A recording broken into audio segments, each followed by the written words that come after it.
আজকে এই দিন আমাকে দেখতে হয়েছে। আপনার নাম পুরো নাম?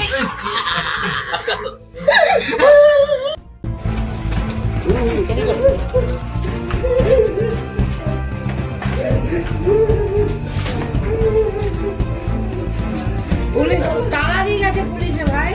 ভাই ভিতরে যাওয়া যাবে না। তুমি কোথায় ছিলে ভাই? আমি ডিউটি করতে গেছি।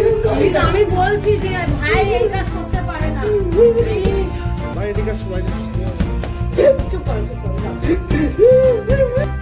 আপনারা দেখছেন NH public TV digital media. এই মুহূর্তে কলকাতা ইকো পার্ক থেকে একটি খবর উঠে আসছে আমাদের ডিজিটাল মিডিয়ায়। গলার নলি কাটা অবস্থায় ঘর থেকে এক গৃহবধূর মৃতদেহ উদ্ধার।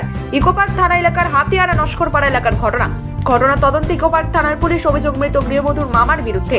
ঘটনার পর থেকে পলাতক ওই মামা। মৃত গৃহবধূর নাম সুমন দেবী। এই বাড়িতে স্বামী স্ত্রী, একটি বাচ্চা বয়স্ক স্বামীর বাবা ও গৃহবধূর মামা থাকতো। ঘরের খাট থেকে রক্তাক্ত অবস্থায় উদ্ধার হয় একটি বটি। কলকাতা ইকো পার্ক থেকে bureau report, NH public TV.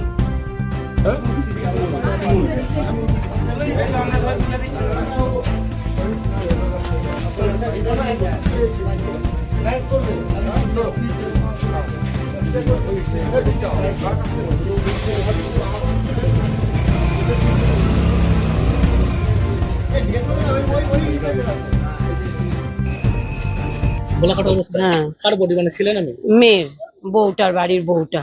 মানে কজন থাকতো কোথায়? ওরা 5 জন থাকতো। কি সম্পর্ক কি হয়? যাকে মেরেছে সেটা হচ্ছে বউ, আর বউটার বলতে একটা সম্পর্কে বলছে একটা ভাই থাকতো মনে হয়, আর ওনার শ্বশুর তো ঘরেই আছে। বাড়িতে কজন থাকতো? 5 জন, স্বামী স্ত্রী, একটা বাচ্চা, আর বলছে বউটার একটা ভাই আর শ্বশুর। গোলাকাটা অবস্থায় কি বডি পড়েছিল? হ্যাঁ। কি অবস্থায় পড়েছিল? বডিটা কি অবস্থায় পড়েছিল? গলার নিচে 5 বালিশ দেওয়া ছিল, আর ঘাটটা এরকম করা, গলাটা এতটা ফাঁকা করা রয়েছে। নাম কি জানেন? নাম? না, নাম জানি না। এটা কি নিজেদের বাড়ি? হ্যাঁ, নিজেদের বাড়ি। ভাই পরিচয় দিয়ে থাকতো কি এটা? বলছে তো ভাই, মামা মামা করতো বাচ্চাটা। পুলিশ কি ধরেছে তাকে? না, ধরেনি। ওই পুলিশরা আমাকে একটু ফটোটা দেখালো যে এই বাড়িতে উনি থাকতো, তা আমি বললাম হ্যাঁ থাকতো। আপনার নাম? আমার নাম রূপা দাস। গুলোই শুনেছি, আমি তো ছিলাম রে। ওই তো যেগুলো হলো তাই আমি এসে দেখেছি। আমি ভিতরে ঢুকি না, বডি কি পাওয়া বডি আমি দেখিও নাই, আমি দেখতে পারি না, আমি কাটা ফাটা আমি দেখি না। আমি জানতেই পারি আপনার নাম? হ্যাঁ, রুবিসি। এসে আপনার কাছে কোনো হ্যাঁ, ওই এলাকা থেকে একটা ছবি দাও।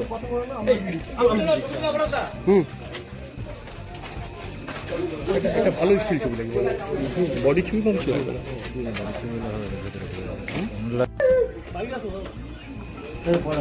আবার চলে গেছে মনে হয়। চলে গেছে পুলিশে। এই এদিকে এসো, এদিকে এসো, এদিকে এসো, এদিকে এসো। আমি তো গাড়ি জানি ডিউটি থেকে আমি কিছু জানি না। লাইট গার্ড করছিল। পারিবারিক কোনো অশান্তি বা কোনো কিছু ছিল? না, এমনি কিছু ছিল না, কি মার্কেট ছিল। তো আমার কিছু সন্দেহ হচ্ছিল, তো আমি বউকে বললাম চলো তুমি থানায় চলো ডালি দিতে। বলছে না মামা আছে নিয়ে এসো, আর মান সম্মানের জায়গাটাও রেখেছে। ও বলছে না মামা এরকম কিছু কারণ নেই, তার বিশ্বাস নেই, এখনকার মানুষের উপর বিশ্বাস নেই। তাহলে আমি একা মানুষ মানে করে খাই, তা আমি কি করবো আমি বুঝে পাচ্ছি না। ও কিছু ও মামা মানে এইখানেই মানে থাকতো। আমি বললাম তুমি কাজকর্ম করো, ওই তো মানে ইনি তো পাশের বাড়ি থাকতো, ইনারাও তো কিছু দেখছেন যে ওখানে চুপচাপ ভাবে ওখানে এরকম ভাবে বসে থাকবে। 1 বছর 2-3 মাস হয়ে গেছে, এলে কাজকর্ম করতে যায় না। আমি নিজে একটা 200-500 আয় করে এসে বাবা আমার প্যারালাইজ। না, মামাকে আমি হাত জোর নমস্কার করছি, দাদা আপনি আমার বাড়িতে বা ছেড়ে, আমি পাচ্ছি না সংসার চালাতে। তাতে তা যায় না। না, আমার কোনো সন্দেহ নেই। এমনি অবস্থায় দেহ উদ্ধার হলো, সেক্ষেত্রে আপনি কি মনে করছেন? কাউকে সন্দেহ করেন আপনারা? না, সন্দেহ বলতে পারে যা ওই হবে, মানে যে মানে মামা আছে, ও একবার মানে বলছিল যে ऐसा होगा तो हम संसारी। যখন এই বউটা যখন আমাকে এই কথাটা বলেছে, তখন আমি ওকে বললাম শনিবারেই বললাম আরে দেখ আর বিশ্বাস করিস না, তুই আর বিশ্বাস করিস না, তুই একদম চুপচাপ হয়ে চল থানায় চল। না না না, এখন যাস না, সব ঠিক হয়ে যাবে, সব ঈশ্বর দুয়ায় হয়ে যাবে। থানায় যাওয়ার পরিস্থিতি কেন হয়েছিল, কি হয়েছিল? থানা যাওয়ার জন্য আমি দেখছি যে ও খিচিড়িমিচি ঘরে করছে, আমি ডিউটি করে আসি, এসে দেখি একা মানুষ, আর আমার বাড়িতে কেউ নেই, আমি আমার বাচ্চা বউ। কাউকে সন্দেহ করেন এই ঘটনার পিছনে? না না না না, আপনি কি করেন? আমি তো গাড়ি চালাই। আপনার স্ত্রীর নাম? সুমন দেবী। আপনার নাম? আমার নাম দিলীপ। বয়স কত আপনার? দিলীপ কি? দিলীপ সাউ। মানে মামা বলতে কি আপনার মামা নাকি ওয়াইফ? আমার ওয়াইফের মামা, আমার মামা হতো, আমার মামা খুব ভালো। কোনো ঝামেলা ছিল পরিবারে? হ্যাঁ, তাকে কাজ বাজ না করে পরিবারে ঝামেলা ছিল?